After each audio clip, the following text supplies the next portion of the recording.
cross one another. They start at different times. They don't address one another, and it's hard to make the alignment or linkages between the two. A fourth or fifth area that's been problematic is that we have a lot of tools to develop strategies, but unfortunately the strategies are not based on cause. They're just based on linkages. So you have things called logic models that say, here's the intent of the legislation or the enabling decisions that created a program or a ministry, and here's the strategies and here's the performance we're trying to achieve. But we don't have identified in our strategies the appropriate levers that we need to be able to pull to actually improve that performance. Rather, we have this very static conceptual framework that doesn't really work, particularly in times of financial crisis. And then finally, most governments do a really bad job of implementing. What happens is they spend all their time strategizing, and then when it comes time to hand it off to the implementation stage, people kind of lose their energy for doing that, particularly if it takes a year or two to do the strategic plan. Now, there are some really bad things, I think, going on in the strategic planning world that really haven't been addressed yet and are causing some problems. One of those is that many governments have produced massive amounts of performance information, and yet policymakers and civil servants and other public managers tend to ignore those results. So, for example, in the United States, every 3 years we study that as a government, who uses the information, and only 40% of the senior management in an agency actually looks at the performance results of the programs that they administer, which is not a good thing since we spent all that money gathering the information. The second thing, though, is those people who do look at the results don't use those results to change budget allocations. So in other words, poorly performing programs still get budget increases, and underperforming ones get budget increases, and well-performing ones get budget increases. So there's really no use of the information in that integration scenario that I laid out in the first part of this lecture. The third thing is that when you look at management and strategy and evaluation that goes on in the strategic planning models, none of those are particularly linked. So, for example, when you do performance management, you can't really tell what effect management had on the implementation of the strategy. So in some recent research that I did, I looked at all 1,300 or so federal programs, and I found that there was no correlation between management, strategy, and evaluation. So what that meant was bad managers got good results, and good managers got bad results in many cases. So it's interesting. And then finally, we have a lot of policy on the run or policy by press release. What this means is that governments are not doing the background work in policy development that they need to do, and they're announcing programs or policies prematurely. What this does is it makes the strategic planning process really complicated because civil servants don't know exactly what these programs are supposed to do and what they're supposed to look like. So that doesn't work very well. And then if you put it in an IT space that's supposed to implement all of this stuff, it gets even worse. So we have quite a lot of that going on recently in governments.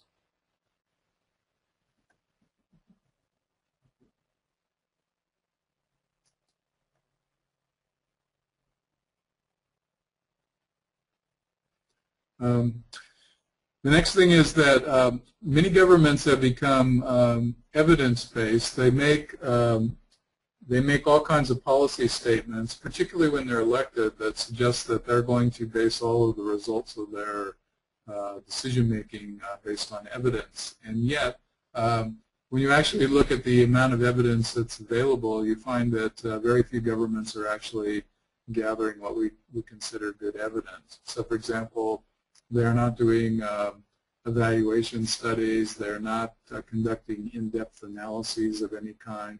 They're still, even in spite of trying to change this, they're still focusing way too much on outputs and process and not nearly enough on impacts. And so we still have similar problems there in many cases. And then finally, all of this stuff was supposed to lead to transparency and accountability, because citizens were supposed to be able to see what the strategies were, and they were supposed to see the performance results and how the budget was tied in. But in fact, these things aren't really transparent and accountable, because they're not, the strategies and all are not being used the way they were intended to. So it causes problems if that was one of the original intentions. Okay, some lessons learned. The first big one is that top-level policymakers and managers have to be committed to the strategic planning process and the IT stuff that underlay that.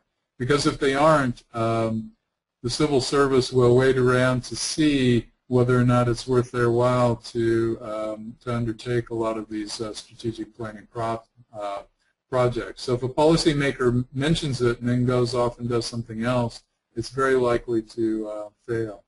The second thing that's important is that people always underestimate the amount of resource required to execute a strategic plan. And oftentimes it's so bad that they start planning and then they realize they need the funding and they have to go into another budget cycle to get that funding. And so the plan is moving along without any resource, and it's waiting for resources to be allocated in another budget year. So problems occur there. The budgets themselves, as I mentioned, are not linked to performance. And one of the reasons for this is that programs and ministries are political entities, and they got there because powerful political forces put them there. So if you try to hold people accountable by reducing budgets, you're going to run into problems with the people who have a lot of stake in those ministries or agencies. So that's one of the reasons that that didn't occur. Another lesson is providing incentives. These strategic plans, if you're talking about the program or ministerial level, often take at least a year to complete. And then if you add in the implementation, it could be another year, 2 or 3. Well, people don't like to reorganize themselves around the strategic plan if they don't see any incentives that are going to reward them for achieving good results on these plans. So it's kind of critical that as this thing moves along, people are rewarded. Another thing is that strategic planning initiatives generally are not very well institutionalized. This means when one administration leaves office and another one comes in, the new one almost inevitably undoes the old one's stuff. So President Bush in the United States had one of the most sophisticated performance management systems, which he operated for about 6 years. President Obama came in and literally unraveled it in a matter of months and put in his own system. So what happens there is these things change all of the time. Finally, and particularly in the U.S. system, you need to have bipartisan support for what you're doing, because if you don't have that, the political parties will unravel one another's work as the power shifts in Congress or the administration. So we have those kinds of issues. Let's talk about the open data reforms that the Obama administration initiated. And these are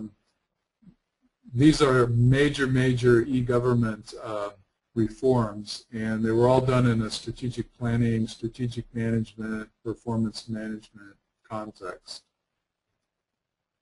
So Obama's Open Government Initiative, the OGI, he actually launched this on the very first day he took office.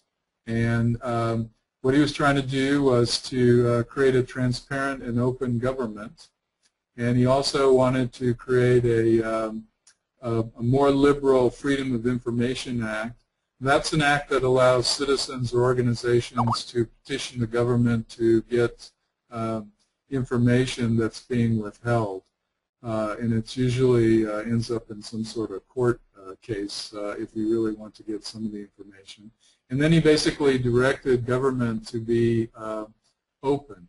And so what was happening there was governments would default toward openness. So if you didn't know if something was secret or not, you would default toward openness and not toward the secretness.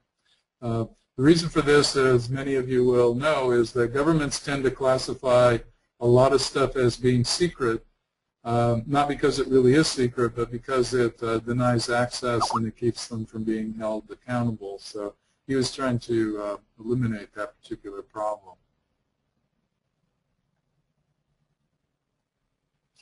Okay, the purpose of the Open Government Initiative was to strengthen democracy and then also improve the effectiveness and efficiency of the government.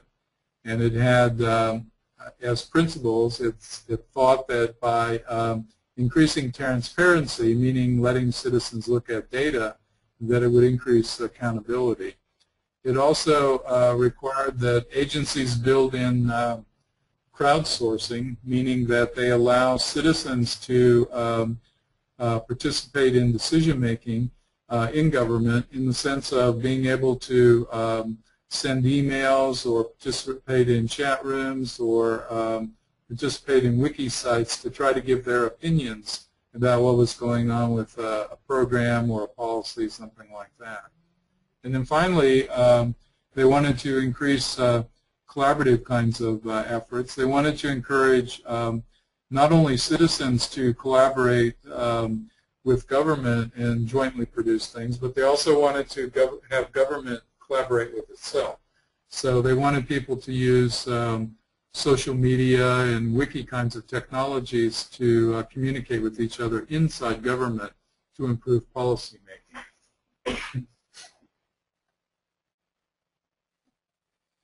Some of the features of this was that since it was IT-based, there was a Chief Information Officer position elevated in the President's office, and then they also created a new Chief Technology Officer.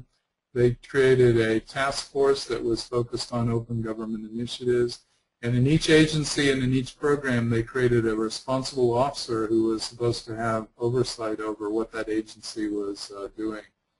They had some innovative things going on. They, most of the stuff was trying to capture semantic web technologies so that you could have more sophisticated analysis of data and input to it and that kind of thing.